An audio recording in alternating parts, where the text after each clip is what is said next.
New intro. So much love and appreciation to those of you who have been with me for the 2 year period plus that I've been doing this. Thank you for showing your love and support to the channel. And to anybody else who is brand new to the platform and you would like to support the channel, also you can do it by way of Patreon, Anchor, the clothing store, and also the shoe shop that is listed in the comment description below. And again, thank you to any and all of you guys who have been here to support this channel during the 2+ year period. I wouldn't be able to do what I do every single day without you.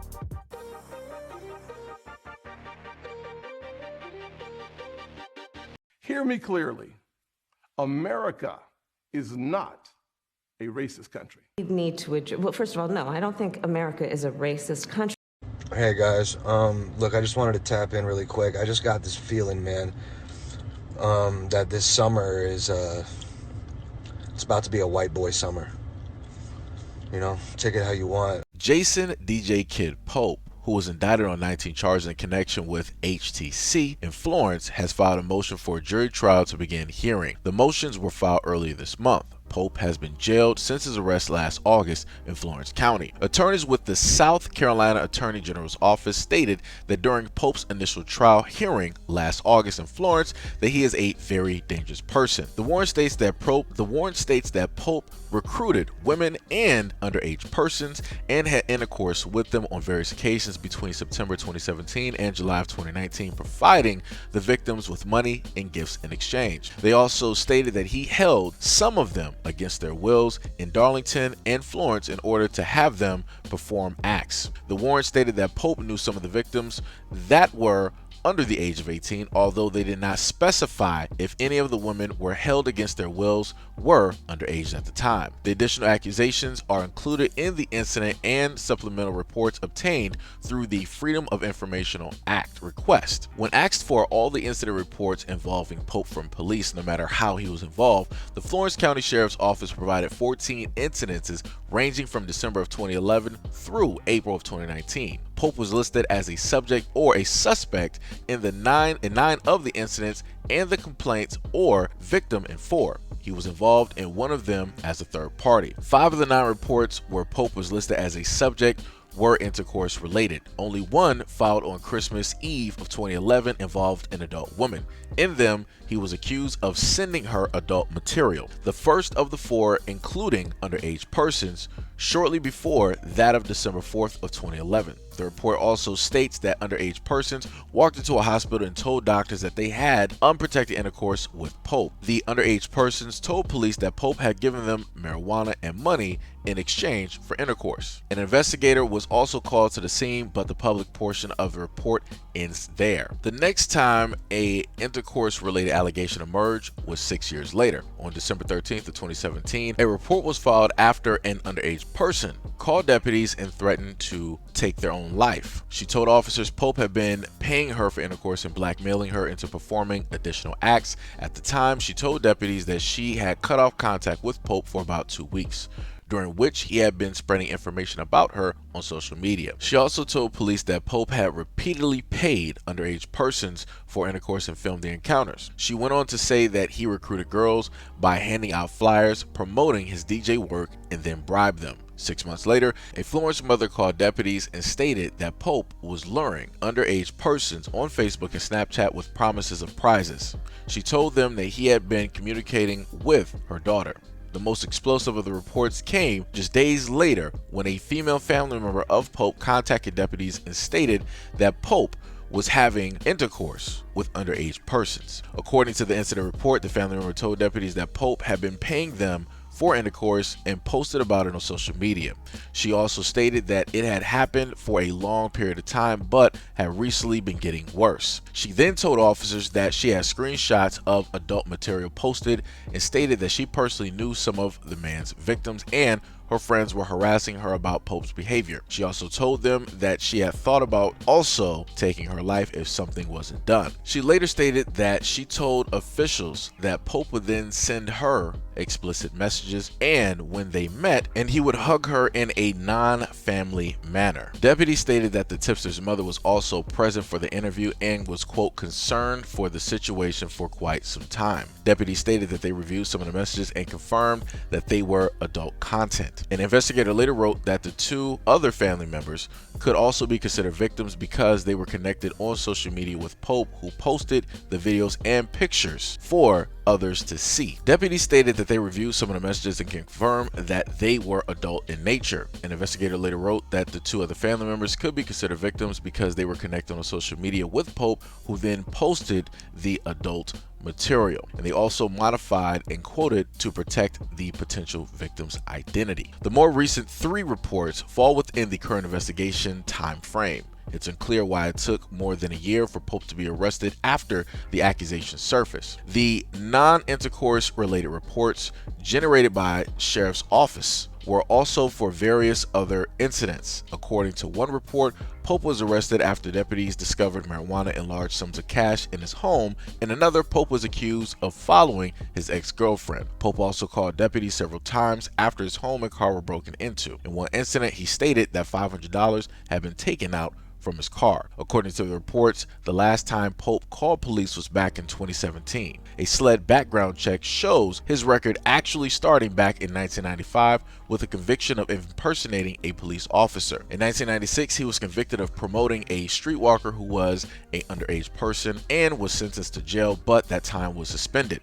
From 1997 through 2011, he was convicted of a myriad of charges, including one like disorderly conduct and unlawful use of a telephone. In 2018, he was convicted of not looking after children and was sentenced to the time he had already served in jail. Pope is currently in Flores County Detention Center on his charges. His bond was denied. The case will be prosecuted by South Carolina Attorney General's office. A new request was made for a warrant of the new charges filed against Pope. New charges for Pope were found, including 2 counts of HTC of persons underage and CSC of a person between 11 and 14 on the South Carolina Public Index. The charges were filed in June and July of this year. However, a spokesperson for the South Carolina Attorney General's office stated that there are no new developments in the case. Alright, so I just want to reiterate that I'm doing this more so towards the divesting group that I always, see on social media that always want to badmouth black men and, all of these other things, right?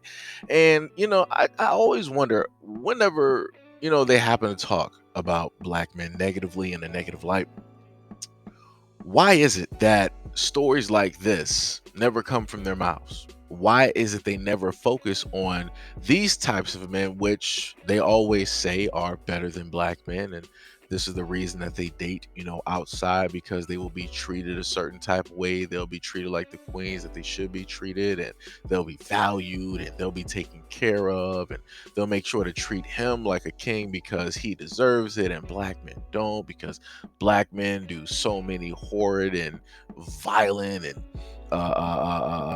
distasteful things, towards black women and to black women in general. And that, of course, that black men are the oppressors of black women, right? I find it interesting that none of those black women happen to bring up DJ Pope and bring up the fact that he has done this to black women and that he specifically targeted black women, and that he was also charged for HTC of black women. And I'm like, how come you guys don't speak out and say the names of these black women who have been affected by him since about the early 90s? Like, why isn't this a common thing? Like, why isn't this a story that gets blown up as a warning sign, as a signal flare of like, hey, this could potentially be you. Hey, you better be careful.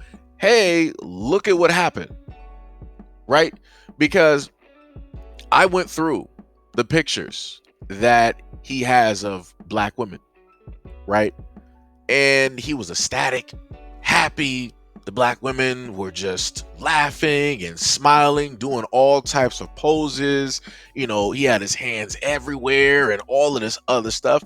And I'm like, wow, you guys are really mesmerized by this. You really got played. And I'm like I said, I can't feel sorry, because this is exactly what they wanted. They wanted to have that white knight in shining armor, and this is what you get when you turn off all of those bright lights, and when you take off all of that silver shining armor. This is what you get. You get a virus that's underneath, and you willfully took that virus and willfully decided to have intercourse with this individual that you didn't even know, that you're not even in a relationship with, that you know for a fact does the exact same thing to other black women, and you still decided to do it. Wow. That's a wow. And I'm also going to let you guys know, because this isn't the first time I had to cover this story.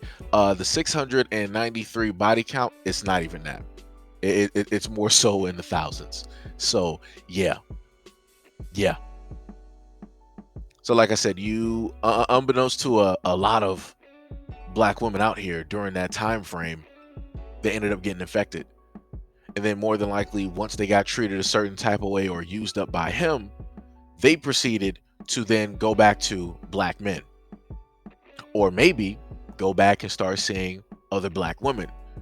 And then you have the whole process basically restarting, with people having unprotected intercourse with one another, spreading this to each and every person that they touch. Because that was his main goal. His main goal was literally to infect as many black women as he could, so that they would go back and do the exact same thing to black men. And you fell for it. Good job. Great job. And then the other interesting part is the fact that when I covered the story originally, as I'm thinking about it, you had a neighbor that saw this happen. That was another white man. He saw this happen. He knew it was happening. But just like the female family member, he was like, when it got, too much traffic over there, I had to sit up there and call. But yet you knew that this was happening. You knew that it was happening. But like I said before, he realistically didn't care, because he didn't see anybody that looked like his daughter or his granddaughter or his niece or anything like that in his family. Any female family members in his family, none of those black girls, reflected that, right? And then after that, you got the niece or the, other female family member that stated that, the only reason that she responded out of concern was because people were sending her messages on Facebook or social media, and they were threatening her, and then she felt the need to do it because she was going to potentially take her own life out of concern. And like I said before, it's all BS. And then she wanted to throw herself in there talking about, oh yeah, in a non-family way, he's hugged me quite a few times. Well, you should have told that to the male family members in your family if that was taking place. Why is it that now, when black women are the point of the story, now you want to try to bring yourself into this? That makes zero sense to me. That makes zero sense. You knew that stuff was happening all this time. You knew that things potentially, possibly have happened to you, and you waited up until this moment to basically say something. When black women are basically the face of it, now you want to throw yourself directly amongst that group? Nah, I'm sorry. I'm not having that. I'm not having that. Like I said before, I don't got time for it. If it took place, you should have told the male relatives in your family so that they could have handled that. You should have told the police. You should have told social media. There's a variety of things that you could have done in between those times, versus trying to say it right now while black women are basically the main focal point of the story. Like I said, that's crazy to me. That's 100% crazy to me. But like I said, this is the times in the world that we live in. Like I said before, I wonder how many of those quote unquote social media influencers that always talk about black men this and black men that. I wonder how many of them are going to bring up a lot of these stories dealing with Pope and a lot of other white men who have done this to black women. I wonder. But I'm pretty sure, you know, they might just so happen to possibly shine a light on it, but then it's going to be business as usual because that's where the money is to be made, right? But anyways, let me know what you guys think about this video and everything that I stated in the comment description below. And as always, peace, love, and stay tuned for the next video.